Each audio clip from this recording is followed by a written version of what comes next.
맛있는 과일을 고르기 위해서 알아야 될 기본 지식. 결론부터 말씀드립니다. 그것은 바로 후숙입니다. 왜 후숙이 중요한지 지금 시작하도록 하겠습니다. 후숙에 대한 정의부터 해야 될 것 같은데요. 과일을 따고 난 뒤에도 이게 점점 더 맛있어질까? 이런 내용입니다.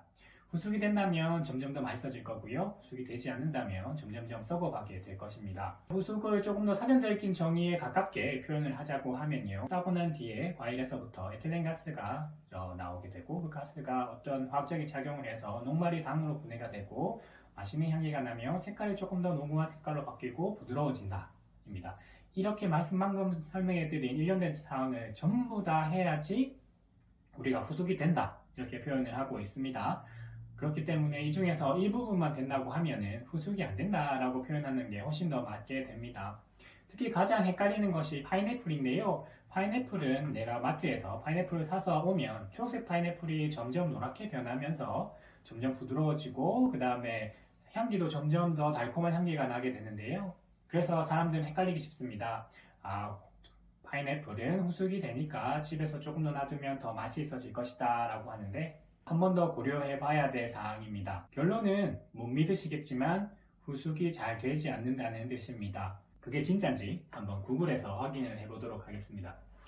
구글에서 제가 따고 난 뒤에 익느냐 파인애플이 이렇게 검색을 했습니다. 여기서 보시면은 파인애플은 익지 않습니다 라고 표현이 되어 있습니다. 그 이유가 파인애플에 단 것은 증가하지 않는다. 그 말은 파인애플을 상점에서 가져오자마자 먹는 게 훨씬 더 맛있다는 뜻입니다. 식감에서는 차이가 있겠지만 가장 중요한 당에서 늘어나지 않기 때문에 썩을지도 모르는 파인애플을 오래 놔두는 것은 그렇게 좋은 선택이 아닌 것으로 생각이 되고 있습니다. 농부가 과일을 수확하자마자 그 이후부터 당이 늘어나지 않는다고 한다면 농부가 수확을 할 때 가장 알맞게 익었을 때 수확을 해야지 그게 온전히 맛있는 과일이 되는 건데요. 그렇기 때문에 농부의 자질이 굉장히 중요합니다. 실력 있는 농부라고 한다면요. 이것을 겉모습만 보더라도 정확하게 맛을 낼 수 있는 단계인지 확인을 한 뒤에 그것을 수확하게 되는데요.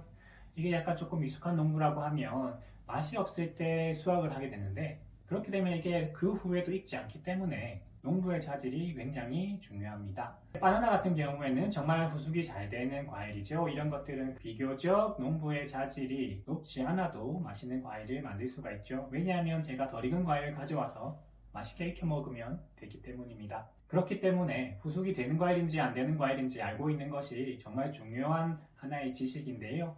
후숙이 되지 않는다면 조금 더 돈을 주서라도 능력 있는 농부를 통해서 구매하는 것이 좋고요. 최대한 신선할 때 맛을 보는 것이 좋습니다.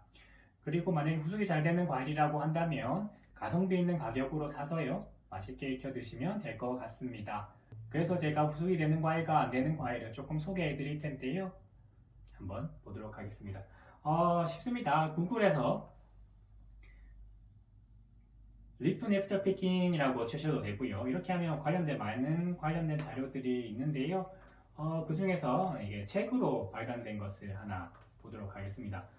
이 책은 무료로 다운을 받을 수 있습니다. 25가지 후숙이 되는 과일이라고 나와 있습니다. 대표적인 후숙 과일로는 그래서 애플이랑 이렇게 아보카도는 특이하게 따고 난 이후부터만 반드시 익는다 라고 되어 있네요. 특이한 과일입니다.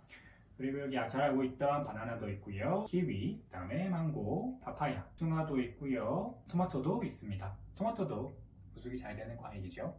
그러면 후숙이 안 되는 과일이 어떤 것이 있느냐 조금 더 알아볼까요? 베리류가 있습니다. 베리류, 체리류, 시트러스 있죠. 시트류, 자몽 이런 것들이 전부 다 이제 시트러스류라고 표현을 하고 있습니다. 포도가 있습니다. 또 무화과에 대해서 조금 더 얘기를 드리자면요. 이동이 굉장히 어렵습니다. 100% 익힌 상태에서 유통을 시킨다고 하면은 그게 다 뭉개지고 상품성이 거의 하루 이틀, 3일 만에 다 없어져 버리는 그런 상황이 발생하기 때문에 이것은 어쩔 수 없이 덜 익혀서 유통이 됩니다. 결론적으로 제 입에 들어갔을 경우에는 크게 맛있는 무화과를 접할 수가 없습니다. 무화과는 이제 전문 농업일부터 반드시 직거래를 해서 그렇게 먹는 것이 무화과를 보통 먹어보면 이제 약간 수돗물 맛이 난다 라고 표현을 하는데요. 잘 익은 무화과는 정말 맛있습니다. 이처럼 후숙이 되는 과일, 후숙이 되지 않는 과일 이렇게 알아봤는데요. 후숙이 되는 과일은 가성비 있는 가격에 구매를 해서 되게 맛있게 익혀 먹는 방법이 있을 거고요. 후숙이 되지 않는 과일은 돈을 조금이라도 더 준다고 하더라도 자질 있는 농부를 통해서 빠르게 소비하는 것이 정말 맛있게 먹을 수 있는 방법입니다. 고맙습니다.